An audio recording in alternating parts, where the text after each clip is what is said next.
চলো বেটা, দুপুর হয়ে গেছে তো খাবার খেতে হবে। বেটা এই দেখো, আমি একটা তরমুজ পেয়ে গেছি। এখন তো তরমুজটা কেটে খেতে হবে, চলো বাড়ি চলো। আরে বেটা, তুই একা একা আম খাচ্ছিস কেন?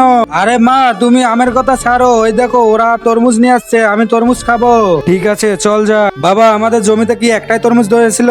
হ্যাঁ বেটি, আমাদের জমিতে একটাই তরমুজ হয়েছিল। আরে ভাই, তরমুজটা আমাদের দিয়ে দাও না, আমার ছেলে খাইতে চাইতেছে। তোমরা কি তরমুজ নিবে? ঠিক আছে, এটা নিয়ে চলে যাও। চল বেটা। আরে বাবা, এখন আমি কি খাবো? বেটি, তুমি অন্য কিছু খেয়ে নিবে, চলো। আরে বেটা, এই দেখ, আমরা আজকে কলা সবজি খাবো। আরে ম্যাডাম, তোমরা কলা পাচ্ছ? আমাদের এক ছড়ি দিয়ে দাও না, আমার মেয়ে খুব খাইতে ইচ্ছা করতেছে। আরে ভাই, আমার কলা গাছ তো একটাই, আমি সবাইকে দিব কি করে?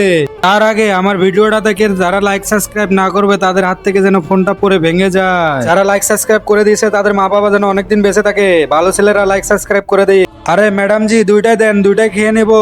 আরে না না, আমি দিতে পারবো না, আমার কলা গাছ তো একটাই। আরে বেটি, কোনো ব্যাপার না, চল বাড়ি চল। আরে ম্যাডাম জি, ওরা তো দুইটাই কলা চেয়েছিল, তাও দিলা না। আর ওদের জমিতে তো একটাই তরমুজ হয়েছিল, তাও তোমার বেটার জন্য দিয়ে দিয়েছিল। এই বোঝা যায় গরিব আর বড়লোকের পার্থক্য। বেটা, তুই ওদেরকে কলাগুলো দিয়ে চলে আয়।